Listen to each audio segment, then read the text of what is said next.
Semoga damai sejahtera yang melampaui segala akal akan memelihara hati dan pikiran saudara di dalam Yesus Kristus Tuhan kita. Amin. Perikop untuk renungan Jumat ini adalah Yohanes pasal 8 ayat 2-11. Pagi-pagi benar ia berada lagi di bait Allah, dan seluruh rakyat datang kepadanya.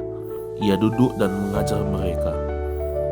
Lalu ahli-ahli Taurat dan orang-orang Farisi membawa kepadanya seorang perempuan yang kedapatan berzina.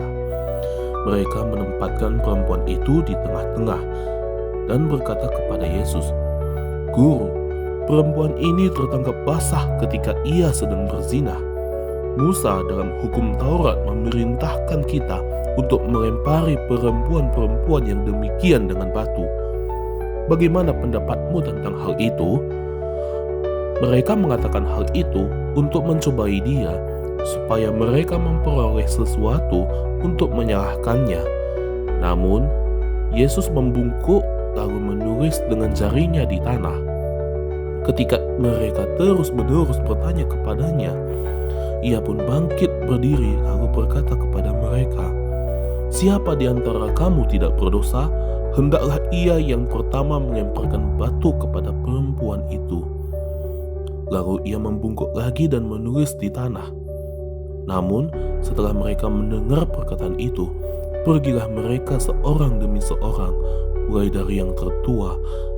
Akhirnya, tinggallah Yesus seorang diri dengan perempuan itu yang tetap di tempatnya. Lalu Yesus bangkit berdiri dan berkata kepadanya, "Ibu, di manakah mereka? Tidak adakah seorang pun yang menghukum engkau?" Jawabnya, "Tidak ada, Tuhan."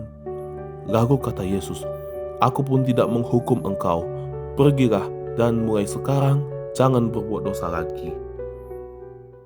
Shalom teman-teman yang dikasihi dalam nama Yesus Kristus. Setelah kita mendengarkan perikop pada renungan Jumat ini, saya jadi keingat dengan cerita Yesus, orang Farisi, dan perempuan berzina.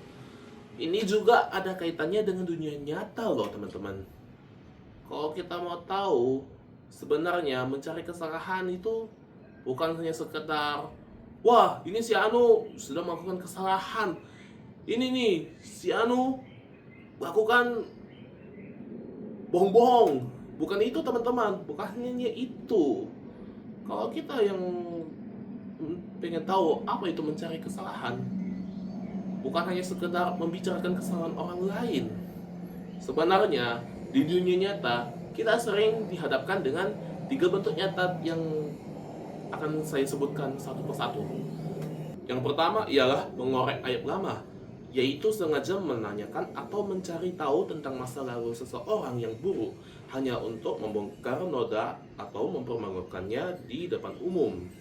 Yang kedua adalah fokus pada detail minor yang negatif, di mana seseorang cenderung mengabaikan 99 kebaikan dan hanya menyoroti satu kesalahan kecil untuk dijadikan bahan kritik yang menjatuhkan. Dan yang ketiga nih, ini yang paling umum dan paling sering dilakukan oleh teman-teman kita, yaitu bergibah, menggunjing, atau disebut dengan gosip. Dan yaitu setelah menemukan kesalahan tersebut, informasi tersebut disebarkan kepada orang lain yang dengan cara bergosip dengan tujuan untuk merusak reputasi orang yang bersangkutan. Ketiga bentuk nyata inilah akan membawa ketiga perilaku tersebut yang disebut dengan manipulasi psikologis, yaitu guilt tripping. Apa itu guilt tripping? Yaitu mengingatkan kembali kesalahan masa lalu seseorang untuk membuat mereka merasa bersalah dan tunduk pada kemauan si pencari kesalahan. Ini sudah membawa kepada orang merasa down atas kesalahan yang telah mereka lakukan sebelumnya, dan orang yang pernah melakukan kesalahan tersebut merasa bersalah, mengingat terus kesalahan yang telah diungkit orang tersebut. Aku pun pernah demikian, kamu pun pernah, dan kita juga semua pernah mengalami hal demikian. Yesus juga pernah kok mendapatkan hal seperti itu. Orang Farisi hampir saja berhasil mencari kesalahan Yesus setelah orang Farisi dan ahli Taurat mencari kesalahannya dengan menghadapkan Yesus seorang perempuan yang berzina. Dan hasilnya apa? Orang Farisi tidak mendapatkan apa-apa melalui mencari kesalahan tersebut. Jadi teman-teman, ketika kita mengalami hal seperti mendapati kesalahan kita diungkit, kesalahan masa lalu kita diumbar sana, diumbar sini, apa yang seharusnya kita lakukan? Untuk kita sebagai umat Kristen, teman-teman kita yang percaya kepada Tuhan, ingatlah akan hal ini. Respon kita hanyalah satu, yaitu tenang dan tetap memperbaiki diri, tidak perlu dendam kepada orang yang telah mengungkit kesalahan kita. Jadi, sebagai teman kita yang mengalami kesalahan diungkit-ungkit, kita harusnya tenang.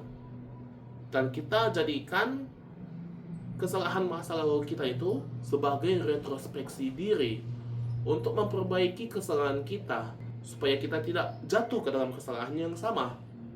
Dan untuk teman-teman yang mengungkit yang pernah melakukan hal seperti itu, sebaiknya kita gak boleh melakukan hal seperti itu, teman-teman.